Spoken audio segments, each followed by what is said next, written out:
there isn't a lot of difference, perversely enough, in the construction, say, of comic book heroes and the construction of religious deities. And I'm not saying that religious deities are nothing but comic book characters, or maybe I'm elevating comic book characters beyond the status that they normally attain. But if you think about this, for example, with regards to something like the construction of the recent Marvel universe, I mean, those Avenger movies are among the most expensive technological artifacts that human beings have ever made.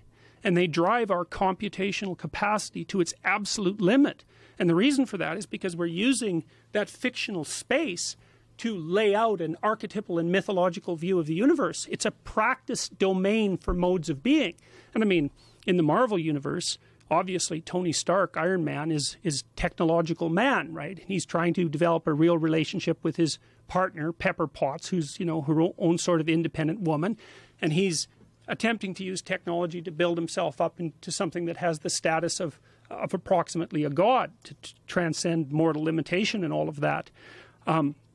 So there's a deity-like aspect, the growth of a deity emerging there. And then, of course, Thor and Loki they're not comic book deities at all. They're actual deities. They're the hostile brothers. It's an archetypal pair, like Christ and Satan, or Batman and the Joker, or Superman and Lex Luthor. And that's the good part of the individual against the evil part of the individual, roughly speaking.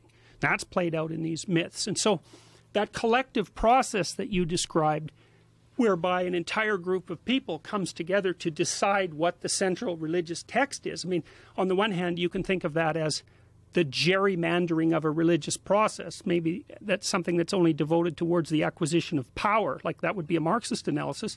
But on the other hand, you can think of it as the collective imagination attempting to build a dramatic, to build an exemplary drama that everyone can act out. And it's in acting out that exemplary drama that we are actually able to interact in a civilized and productive manner. These stories are deeply built into people. There's a reason that J.K. Rowling became the richest person in England. She's richer than the Queen. She got rich by telling the story properly.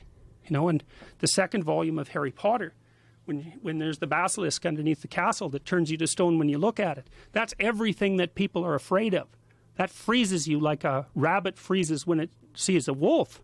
And the story in Harry Potter is you go underneath the castle to where the thing that frightens you the most resides, and you face it down. And in doing that, you free the virgin, right? That's St. George. He frees Virginia in the Harry Potter story. And maybe you half die because of that, because he gets bitten by that basilisk and just about dies. And then it's the phoenix that saves him, because the phoenix is the spirit of death and rebirth. These stories, they come up everywhere. There's no avoiding them.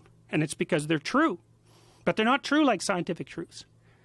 They're a behavioral truth, or a pragmatic truth, or a dramatic truth.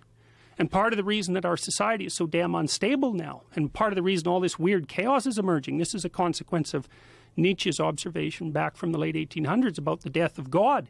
We blew the metaphysical foundations out from underneath our culture. And the whole thing is shaking and twisting. And it's vacillating between the horrors of the extreme right and the horrors of the extreme left. It's been doing that for 140 years, and we're in the throes of that again. We blew the metaphysical foundations out from underneath our culture. And we need to get them back. Part of the reason that people are so obsessed by things like the Avengers movies and the superheroes and Harry Potter and all of that is because, and Star Trek and Star Wars, is because our collective imagination is trying to regroup at the level of drama and reformulate our fundamental metaphysics.